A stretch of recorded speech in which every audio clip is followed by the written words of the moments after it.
حیا کا جب بھی ذکر ہو تو ہمارے معاشرے میں ہر ایک کی سوچ میں صرف عورت کی ذات ہی نظر آتی ہے، جبکہ حیادار ہونا مرد پر بھی اتنا ہی لازم ہے جتنا کہ عورت پر۔ حضرت علی رضی اللہ تعالیٰ عنہ فرماتے ہیں، کبھی کسی کے سامنے اپنی صفائی پیش نہ کرو، کیونکہ جسے تم پر یقین ہے اسے ضرورت نہیں، اور جسے تم پر یقین نہیں وہ مانے گا نہیں۔ شخص بن کے نہیں، شخصیت بن کے رہو، کیونکہ شخص تو خاک ہو جاتے ہیں، شخصیت ہمیشہ زندہ رہتی ہے۔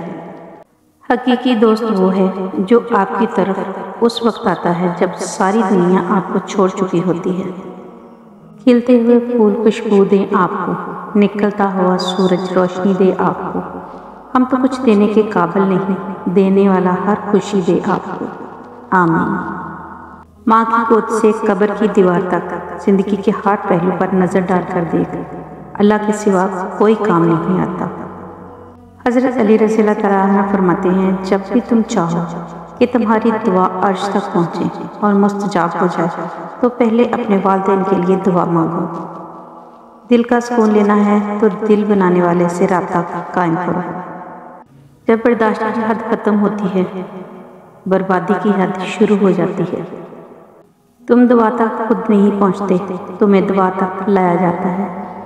تمہارے دل میں کسی چیز کے لیے دعا کا خیال آنا اور تمہارے ہاتھوں کا دعا میں اٹھنا ہی اس بات کی نشانی ہے کہ اللہ تمہیں نوازنا چاہتا ہے۔ مایوس ہونا چھوڑ دیں، کیونکہ جو دروازے زمین والوں کی تدبیروں سے بند ہوتے ہیں، ان سے بڑے دروازے آسمان والے کی فضل سے کھلتے ہیں۔ ایسا کچھ نہیں جو رب سے پوشیدہ ہو، اور ایسا بھی کچھ نہیں جو اس کے اختیار سے باہر ہو۔ انسان کو اپنے اوپر غرور تکبر نہیں کرنا چاہیے۔ اللہ تعالیٰ کی لاٹھی بڑی بے آواز ہے، جب اس کی پکڑ ہوتی ہے انسان تباہ برباد ہو جاتا ہے۔ درد سب کی ایک جیسے ہیں، مگر حوصلے الگ الگ۔ کوئی بکھر کر مسکراتا ہے تو کوئی مسکرا کر بکھر جاتا ہے۔ دنیا فتح کرنی ہے تو آواز اور لہجے میں نرمی پیدا کرو، کیونکہ لہجے کا اثر الفاظ سے زیادہ ہوتا ہے۔ حقیقت تو یہ ہے، اللہ کے سوا ہر سہارا کمزور اور عارضی ہے۔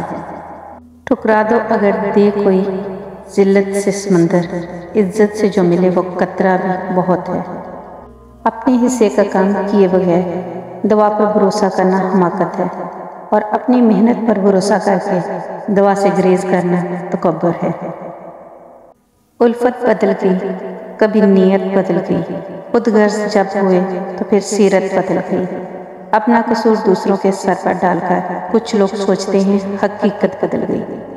عزت سے اپنی جگہ تنہا کھڑے رہنا اس ساتھ سے بہتر ہے جو آپ کی عزت نفس کچل ڈالے۔ وقت بہت بڑے اور گہرے زخم دیتا ہے، اس لیے گھڑی میں پھول نہیں سوئیاں ہوتی ہیں۔ اگر خوش ہو تو آہستہ سے ہنسا کرو تاکہ غم نہ جاگ جائے، اور اگر غمگین ہو تو آہستہ سے رویا کرو تاکہ آنے والی خوشی نا امیدی میں نہ بدل جائے۔ یہ زندگی صرف تب تک ہلکی ہے جب تک سارے بوجھ ماں اور باپ نے اٹھائے ہوں۔ معافی مانگنے کے لیے بھی ظرف ہونا چاہیے، کم ظرف لوگ کبھی معافی نہیں مانگتے۔ زندگی روز کچھ نہ کچھ سکھاتی ہے، لیکن بنیادی چیز یہ ہے کہ انسانوں سے توقعات کم سے کم رکھیں اور اوپر جو ذات ہے اسی پر توکل رکھیں۔ تہجد کے وقت انسان اللہ کے بہت قریب ہوتا ہے، اتنا کہ اپنی ہر دعا پوری کروا سکتا ہے۔ ہمارے معاملات ہمارے اختیار میں نہیں ہوتے، مگر اطمینان رکھیں کہ جس کے اختیار میں ہوتے ہیں وہ رب بڑا رحیم اور کریم ہے۔ بے شک اللہ سے گفتگو کی عادت ہو جائے تو سجدہ کیے بغیر سکون نہیں ملتا۔ جب ضمیر ملامت کرنا چھوڑ دے تو سمجھ لو آپ انسانیت ختم ہو گئی۔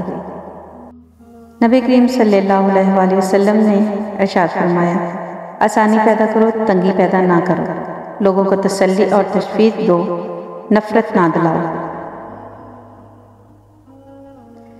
دعا دینا سیکھیں، آگے بڑھ کر سہارا دینا سیکھیں، دوسروں کے غم کو محسوس کرنا سیکھیں، اپنی اس میں کو ختم کرنا سیکھیں۔ زندگی چند لمحوں کا کھیل ہے، اس میں مسکرانا اور دوسروں کے چہرے پر مسکراہٹ لانا سیکھیں۔ دوسروں کے ساتھ شفقت کرنا سیکھیں، فقط اللہ کی رضا کے لیے۔ امام حسین رضی اللہ تعالیٰ عنہ نے ارشاد فرمایا، عورت کا پردہ کرنا شہید کے خون سے بھی افضل ہے۔ اور تمہارے رب نے فرمایا، مجھ سے دعا کرو میں تمہاری دعا قبول کروں گا۔ احساس۔ کسی نے پھول سے پوچھا کہ جب تمہیں توڑا گیا تو تمہیں درد نہیں ہوا؟ پھول نے جواب دیا کہ توڑنے والا اتنا خوش تھا کہ میں اپنا درد بھول گیا۔ معافی مانگنے سے یہ کبھی ثابت نہیں ہوتا کہ ہم غلط اور وہ صحیح ہیں۔ معافی کا اصل مطلب یہ ہے کہ ہم میں رشتہ نبھانے کی قابلیت ان سے زیادہ ہے، اور وہی ہے جس نے پانی سے ایک بشر پیدا کیا اور پھر اس نے نسل اور سسرال کے دو الگ سلسلے چلائے۔ سنو، کیا ہوا جو تم سے ایک ستارہ کہیں کھو گیا ہے؟ تمہیں کیا معلوم کہ اللہ نے تمہارے مقدر میں چاند لکھا ہوا؟ اچھی کتابیں اور اچھے لوگ جلدی سمجھ نہیں آتے، انہیں پڑھنا پڑتا ہے۔ یا رب، آج کے دن جتنے بھی ہاتھ تیری بارگاہ میں دعا کے لیے اٹھے ہیں، سبھی کی نیک تمنائیں حاجتیں پوری فرما، آمین یا رب العالمین۔ ایک بزرگ سے کسی نے پوچھا، پسند اور محبت میں کیا فرق ہے؟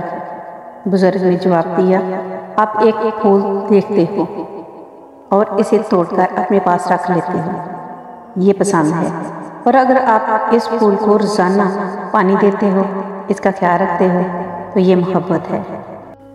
مٹی سے مٹی تک کے سفر کے درمیان جو وقت ہے وہ مہلت ہے، اور وہی زندگی ہے۔ میرے چینل کو لائک کریں، شیئر کریں، سبسکرائب کریں۔ اللہ حافظ۔